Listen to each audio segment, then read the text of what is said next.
hell were you?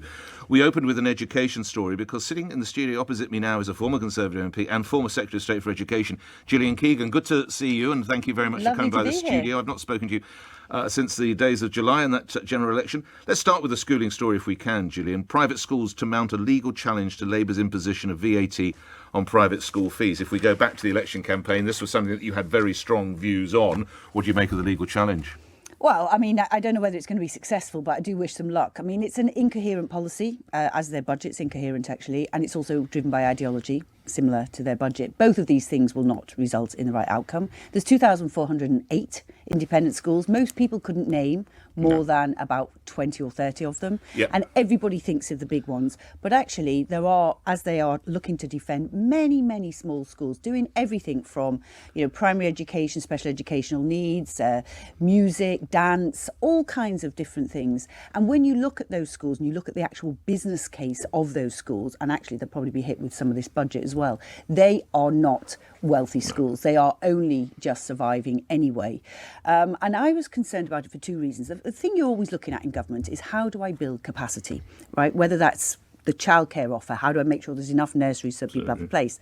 In special educational needs, been a massive rise. How do I make sure we get 65,000 more places? We delivered 35,000. Hopefully they'll continue with the plans that we had to deliver the rest. This will impact capacity, and it will do it in an unplanned way. That's a disastrous thing for an education secretary to think is a good idea. So she doesn't know what's going to happen. Nobody knows what's going to happen. But what you do know is some kids will be moved. They'll be moved probably mid-year or at the end of the year.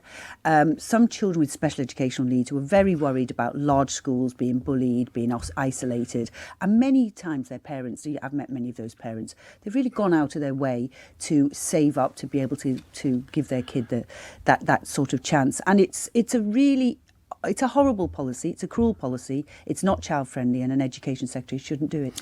So I'm with you a lot of the way there, and we've spoken already this morning with plumbers and builders and who put their children, not the bankers and everybody thinks, or the politicians or the journalists, the regular folk.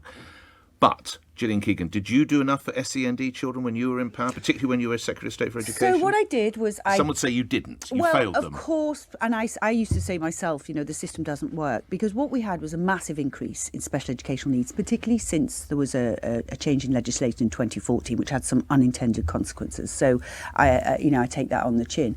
What I did was go out to all local authorities, find out what the difference was between the places we had and how many we needed.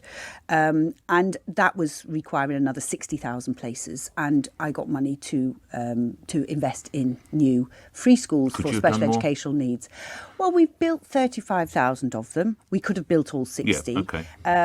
And, of course, you're always running to catch up with these things. There's normally, in everything, really, the demand outstrips the supply. It's the same with mental health and other things I've worked in. And then you're running to catch up, train more people, get more buildings, get more schools.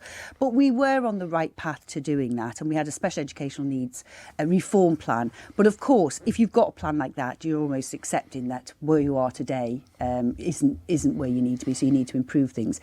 And if you have a child with special educational needs, they're quite vulnerable. You feel so protective as a parent. So I'm sure there's a lot of parents that would say, no, I can't get a place, or my child, I've had to do this with them, or I've had to homeschool them because I don't think there is the right place available.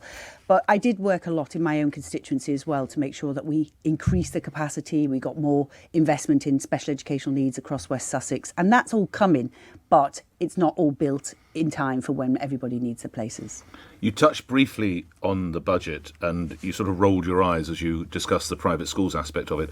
An overview of what you heard or saw or have read about earlier in the week, Gillian. Same words, incoherent and ideological. So I've worked in business for 30 years. Yeah. And Yours I've is done a very different background to the rest of the cabinet, which sort of marked you out in some way. Well, to be honest, Jeremy Hunt did about 20 years in business as well. Many of us did actually do a lot of time in business, but I think Kemi's done some time in business, and many of the others did as well. But probably not that many who've done 30 years. And I did 10 years in politics, 3 in local government to sort of practice my apprenticeship, as it were, and then 7 as an MP and 4.5 as a minister. everything I did, I looked at through the eyes of a prism of business. And actually, that's why I'm conservative coming from Knowsley. It was actually starting in a business that made me look at the unions, think that makes no sense. Well, they're about to be empowered and emboldened, and we've got strikes again next week on the tube, and the strikes will continue. We all know We've got a rail service that tells its crews via fax what it has to do because the union won't allow it to be modernised. I mean, this is off the scale. I mean, and even people have to stick their head out the door to check the window to check the doors closed, as opposed to use technology. I was in Arizona last week. I got one of those driverless cars from the airport to the Airbnb, and it's a new experience. But they've been going on for a long time, and it's super safe, etc. So I think it's ideological, incoherent, and it's anti-business and anti-growth. Now, you and I both know the wealth creators of this country are companies. They are small, medium, large businesses all across the country who are basically, paying our tax dollars, a lot of our tax dollars. 65% of people in this country are employed by SMEs, yes. 249 employees or fewer. It's not all BP and British Telecom. In terms of where the employees are, they are largely in small and medium-sized businesses. And for them, it's very anti-growth. So they've got this thing where they've got growth as their number one mission, and the only thing they're growing is the public sector. Now, the public sector is much less productive. Of course, we need our good public services, but we do need to reform them as well, because they're 40% less productive than the private sector. And that used to be the same about 20 years ago. Sure. So you've been in Arizona. I have. That's one of the swing states. It is. I doubt you went there on the Labour Party ticket to do campaigning for... I would never go anywhere on a Labour Party ticket. So, what were you doing? In fact, it would be a freebie, right? Another freebie? It would be, indeed. I don't accept that. Were you... What did you pick up from Arizona? Which way is the state? Were you politicking there at all? No. Other I went actually. Personal interest, I went actually with my best mate from school. I met when I was 10 years old, and his son's moved there with his lovely. girl. Brilliant. But so what did you? You're a politician. You've just come out rather bruised and battered from a general election. Yes. What are you picking up in Arizona? I asked lots of people. So here's what I picked up that was quite surprising. The first thing is there is difference with young people between men and women. So more men are sort of going for Trump, even young men. And the second is the difference between the generations. So it has been quite a Republican state in the past. If you voted Republican, even if you can't stand Donald Trump, and I met a lot of people who were in that category, they still, because of economic reasons, were thinking it's the least worst option, we're going to vote Republican. So that I found quite surprising. There were a couple of people that were voting on the abortion issue. So if that was if that's something, and this particular chap, it was an Uber driver I spoke to, it was because his mother had suffered terribly in her youth. Because those services weren't available. So there's lots of those personal stories, and I found that out, in an Uber. I talk to everyone, as you can imagine. But the ads are incredible. So if you switch from one channel to another, you'll find, very, very anti-ads of the other party. They're not Well, at they're all playing mixed. the man or the woman, not the ball, aren't they? Completely, and very personal. It's not just the presidential candidates, because there's other elections at the same time. So it's very personal, really uncomfortable to watch, actually. And As a British politician, does it make you think, or do you think, we could do a little bit of this? No way. We need to never go there. Right. Okay. Never go there. I felt that with the universities, with free speech. That's why we introduced free speech legislation, because you look at what's happened in the universities in the States, you can hardly mention anything. It is literally where we have to avoid going. So the States, sometimes we follow, but sometimes you can also look and think we need to avoid that. So you're a Conservative, and I don't need to tell people you're a woman. If you were American, would you be able to vote for Trump? Oh, God, I really find it difficult. I'm glad I'm not. My sister's in the States. And does she have a vote as well? She does. And she didn't vote last time. And I said, you've got to vote. You've got to vote for the least worst. And she's in the same position this time. She just doesn't know. And it is that thing between, the personalities and the policies. And, it is difficult. Because, some of the economic policies of the Democrats. Why couldn't you go for Kamala? She's another female politician. I probably would, if I'm honest. I probably would, but I don't get a vote. It's not. No. It's really difficult. I do find it difficult. In fact, this is the thing. It's the duty of politicians actually to put up sensible people. You mentioned the government's free speech bill. Labour has dropped that. Yes. Why was that important in your view? How do you react to that? I think it's important because, we spend a lot on universities and young people spend a lot on universities. And when you go, you should be really discovering, exploring and be very open-minded and most of all learning other people's viewpoints. I mean, It's worth noting you never attended. I did. I went 1 day a week as part of my apprenticeship. No, I'm sorry, but you did. I see, because you went through the business side, weren't you? I did. I went to Liverpool Poly as it started. Okay. 1 day a week. They were the only people who did part time, as sponsored by the car factory I did my apprenticeship in. So I did, but it's not like going properly. You don't go to any of the societies. I mean, I went to an evening class and classes all day. So I went just to study. Yeah. I didn't do anything. I have no friends from there really. So. But it is something that you see now. I talk to lots of people and lots of young people who are actually more conservative leaning. They say, I could never tell anybody in university that I was a conservative or that I vote conservative. Absolutely. And that is outrageous. And you've got to be able to disagree agreeably. Yeah. So last couple of minutes together, you went within sort of 24 hours of being in charge of 2,408 private schools. I don't know how many state schools. It will be vast, the number. 22,500 with 65,000 buildings. Right. So you go from that to suddenly just being not even in opposition. What's the most difficult part of that? Well, I've worked, I celebrated my 40th year anniversary of working full-time on the 3rd of September.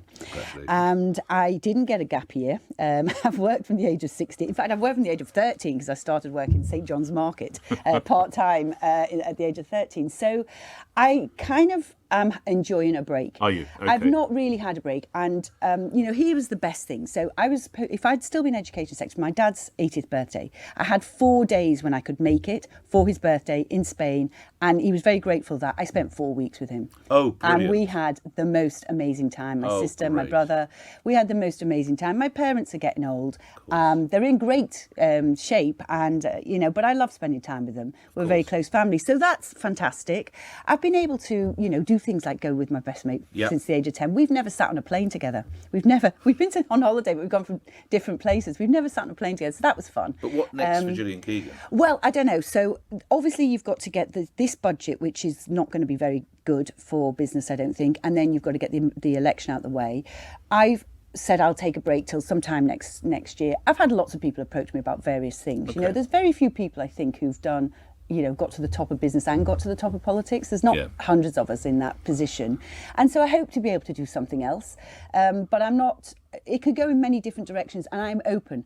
The last time I was sat here open to something, I ended up an MP. I never thought of being an MP. Somebody suggested it to me. So You'll see what comes your way. I'll see what comes my way. I'm very lucky. I can take my time. Last minute or so together, who wins tomorrow, the Conservative leadership? I think probably Kemi, but Would that be the person you're supporting? Well, I haven't said who I am supporting. So here's your opportunity. Yeah, well, it's been perhaps not the contest I would have liked, with the choice perhaps I would have liked, but I have voted for Kemi. Okay. Because? Well, I think they've both got a lot to offer, but they've also got space to grow into the role, to be fair. But they have got time as well to grow into the role. But Kemi is very different. I came in with Kemi. I know Kemi very well. Oh, right. Okay. So I do know her very well. She's very much a conviction politician. Yeah. She's brave. I kind of like people who are But brave. were you more a sort of cleverly kind of gal? I didn't go out for anybody. I said to them, I'm irrelevant in this until I get to the membership. But I am more of a moderate Conservative, and I think that's where the electorate are. I think we are. The British public are actually moderate Conservatives. They don't always know it. I felt that even in Knowsley, even though everyone was Labour. I thought actually your values are more moderate Conservative. But, so I am more that. I am more that from that. Well, the next time we speak, you'll probably be the Office for Value for Money Czar or something marvellous. I will never be a Quango person hanging around. I mean, it's incredible. Actually, I thought the Treasury did that job. They've literally got loads of really talented people. The Audit Office, as one of my listeners pointed out. Yes. They've got 10,000 staff as well, I think. It's 1,000 staff, I'm so sorry. It's off the scale. So all of these Quangos, and the same with, moving the pieces around for skillsing, that it's to sound like you're doing something. You wouldn't get away with it in business. Can I just say that before I let you go, I've thoroughly enjoyed talking with you. We've had a very good professional relationship, but I will always remember you for your candour and that famous comment, will someone say, if doing a flipping I've changed the word. A flipping good job there. Will you always be remembered for that? Do you always be remembered for that? 100%. So I used to go into schools and nobody really knew what an education secretary did. They'd look at you kind of, what's one of them? After that incident, people would say, Miss, is that the woman from TikTok? So I had to get an account to see what it was. But I am very much going to, that will go down as one of the things. If you Google me, it's the thing that comes up for the first 5 or 6 things. Yeah, we were doing that the other day just to make sure there was no nasty stuff. And it was all about that, yes. Brilliant. All right. Well, thank you for coming by the studio.